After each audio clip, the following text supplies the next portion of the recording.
आज जो कहानी मैं आपको बताने वाली हूँ ना, वो कोई सुनी सुनाई बात नहीं है। ये मेरी अपनी फैमिली के साथ हुआ एक रियल इंसिडेंट है। और सच बताऊं तो आज भी जब घर वाले इसे याद करते हैं ना, तो बताते वक्त उनकी आवाजें कांपने लगती है। तो बात ये लगभग 2013-14 की है। मेरी नानी की डेथ हो गई थी। घर में दुख का माहौल था और नानी ऐसी थी ना जो सबकी फेवरेट होती हैं, बिल्कुल वैसी वाली। बच्चों के लिए तो वो दुनिया थी, इसीलिए उनका जाना सबके लिए शौक था। तो एक दिन नानी की अचानक से तबीयत खराब हो जाती है। उन्हें हॉस्पिटल लेकर जाते हैं, मगर डॉक्टर्स जवाब दे देते हैं। उन्हें घर वापस लेकर आया जाता है और जितने भी क्लोज रिलेटिव्स थे उनको उनसे मिलने के लिए बुलाया जाता है। तो सब लोग उनसे मिलने आते हैं। नानी होश में तो नहीं थी उस टाइम, पर उनकी आंखों से आंसू गिर रहे थे, जैसे वो सब कुछ सुन पा रही हो। और फिर एक लंबी सांस लेने के बाद सब खत्म, नानी गुजर गई थी। फिर उसी शाम नानी का अंतिम संस्कार कर दिया जाता है और नानी को अग्नि छोटे मामा ने दी थी। ये मैं आपको इसीलिए बता रही हूँ क्योंकि आगे आपको इसका लिंक समझ आएगा। अब अंतिम संस्कार के बाद कुछ रिलेटिव्स अपने घर वापस चले गए और कुछ करीबी जो थे वहीं रुकते थे। तो आगे बताने से पहले मैं आपको नानी के घर का लेआउट समझा देती हूँ, क्योंकि आगे जो इंसिडेंट मैं आपको बताने वाली हूँ उसको समझने के लिए ये घर का लेआउट समझना थोड़ा जरूरी है।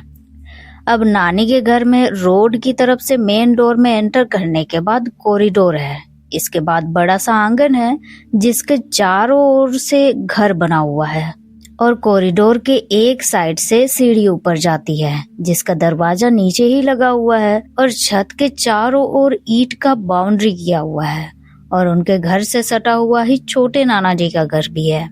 तो दोनों के छत एक दूसरे से कनेक्टेड है, इसीलिए किधर से भी किसी के भी छत पर चढ़ो तो दोनों छत तुम कवर कर सकते हो।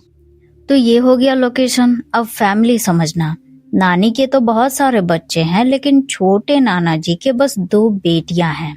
छोटे नाना जी ने दूसरी शादी की थी, मगर छोटी नानी को कोई बच्चा नहीं है। तो उस रात छोटे नाना जी की दोनों बेटियां और दामाद और बच्चे भी वही रुके हुए थे। और नानी के घर में ज्यादा पॉपुलेशन की वजह से सब लोग बाहर में ही खटिया लगाकर बैठे थे और बातें करते करते लगभग 11-12 बज गए थे। कुछ बच्चे सो गए थे और कुछ अभी भी जगे हुए थे। और सीढ़ी के नीचे भी ना एक कमरा है जिसमें गेट तो नहीं लगा हुआ है मगर पर्दा है। तो कुछ लोग वहां भी एडजस्ट हो गए थे और अभी तक देखना कि घर में सब कुछ नॉर्मल है। ऐसे घर में अक्सर डर महसूस होता है, मगर ज्यादा पॉपुलेशन की वजह से उन्हें कुछ महसूस नहीं हो रहा था। अब आता है 12 से 1 बजे के लगभग। तो जो लोग जगे हुए थे ना, उनको अचानक से छत पर किसी के चलने की आवाज आती है। वो भी एक इंसान नहीं, पूरे 10 लोगों के चलने के जैसे। लेकिन इस आवाज पर वो लोग उतना माइंड नहीं करते, क्योंकि उनको लगा शायद छोटे नाना जी के घर की तरफ से कोई चढ़ा होगा, वो नीचे उतर जाएगा या फिर यहाँ आएगा।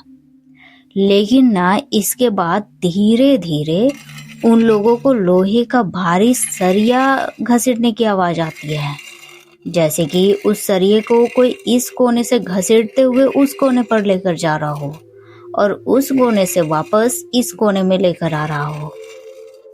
और ऐसा लगभग 2-4 राउंड तक होता ही है। तो आवाज सुनकर जो लोग सोए हुए थे ना, वो लोग भी जग जाते हैं और देखने की कोशिश करते हैं कि इतनी रात में ऊपर कौन ऐसी हरकत कर रहा है।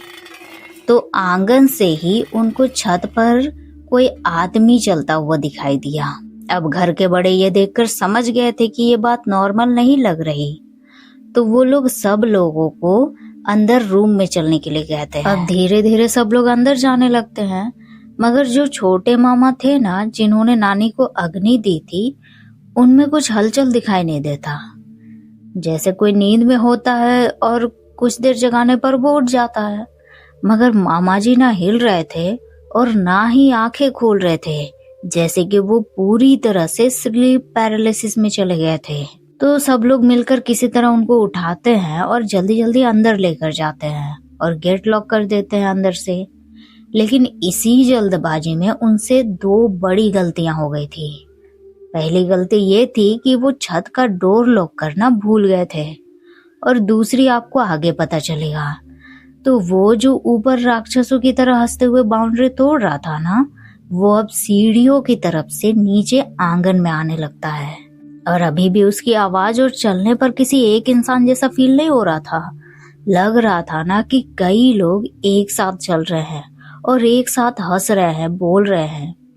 अब वो जो आदमी था वो सीढ़ी से नीचे आंगन में आ जाता है और लोहे का सरिया को पूरे आंगन में घसीटता है।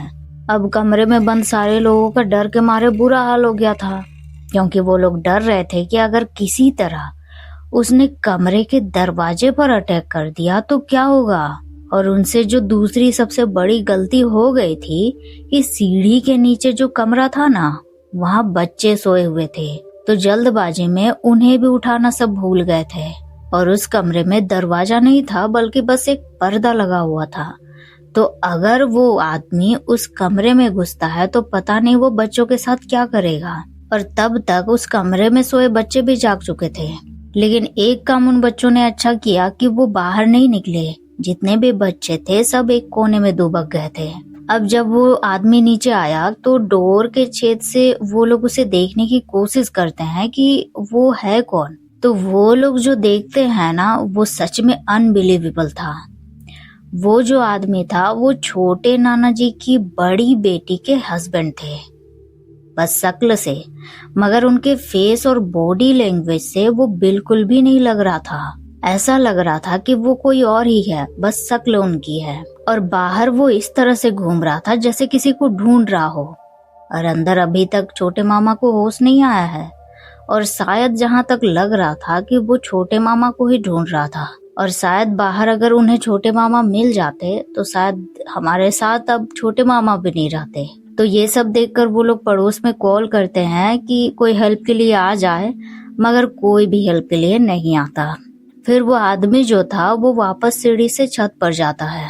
और ये सब इंसिडेंट होते होते लगभग आधा घंटा हो गया था। अब जैसे ही वो छत पर जाता है, ये लोग तुरंत छत का डोर लॉक कर देते हैं।